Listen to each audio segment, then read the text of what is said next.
Would you like to grow a green thumb? It's not as difficult as it may seem. Having a green thumb simply means you know how to make your plant feel at home. But here's the deal. If you don't give your plant what it needs, it's never going to grow right. So if you want to grow a green thumb, you need to get to know your plant. You need to give it what it needs, and you need to get ready for it to grow. Let's see what that looks like for this peace lily. This is a peace lily, and it is native to the tropical regions of South America, so it enjoys warm weather, about 60 to 80, 85 degrees. It's a great indoor plant. And if you look, it has slightly glossy leaves on it. It's just opening up a bloom. The bloom is green at first, and then it turns white on this outside area. It kind of looks like a calla lily bloom, but the peace lily is not a true lily. The peace lily enjoys well-drained soil with lots of nutrients in it. It wants to have a little bit of fertilizer in the spring and the summer, and it can actually bloom all year long in the right environment in the house. It does want indirect sunlight, and it does want to stay in the same place. It doesn't like to be moved around. In fact, if you are a person who loves to have a schedule, to know when you're going to do things, then this is the plant for you. It wants a watering schedule, and it wants a regular spot that's not moved around in the home. And once you find the happy place for this plant, it will grow and grow for you. You can tell that this plant is well watered. The turgor pressure in the stems and the leaves have the leaves standing up tall and straight. And the peace lily will tell you very quickly when it's thirsty. It will start to droop very quickly, like within 2 or 3 hours, it will go from upright to drooping. And let me show you an example.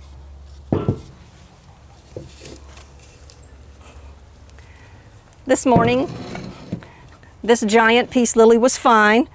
This afternoon, it needs a drink. And you can see where it loses turgor pressure right in the bend of the stem. And this is a very common feature of this plant. Lots of people walk in and see it this way and think, oh, it's dying, but it's not. This is the peace lily, and this is what it does when it's thirsty. And the idea is to get it on a schedule so that when it begins to droop, that's when you're watering it. If it's Thursday afternoon at 2 o'clock, or if it's Sunday, whatever it is, you figure out the schedule for your plant, and when you see it drooping, that's when you set your schedule to water it.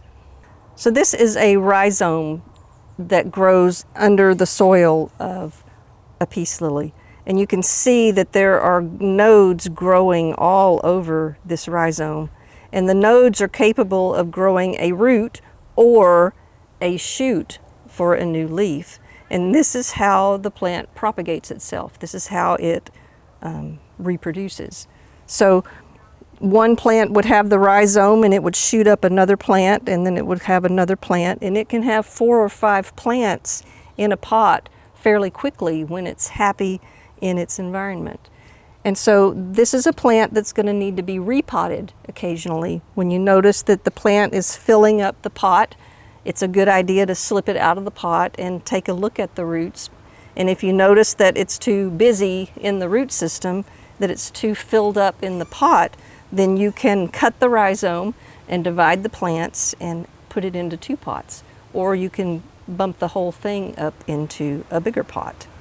Now the rhizome stores moisture, and it stores nutrients, and it stores the genetic material to produce a new plant. If I were bringing this plant home today, I would look for the right spot in my home that's very near a window so that the light is very bright. And I would put the plant there, and I would watch it for a few days, because you're going to notice whether it's happy or whether it's sad. If you notice that it's drooping, if you notice that the color is changing from a bright green to maybe a dull yellow, those are signs that it's not happy with the sunlight that it's receiving. So there are 2 features on this one. You need to have a regular schedule so that it gets watered on a regular basis. And you need to get it in a bright window where the leaves are bright green and happy. Thanks for playing in the dirt with me. If you've learned something new, please consider subscribing. And if you grow peace lilies or other very easy starter plants, leave a comment below. Maybe I'll do a video about your plant.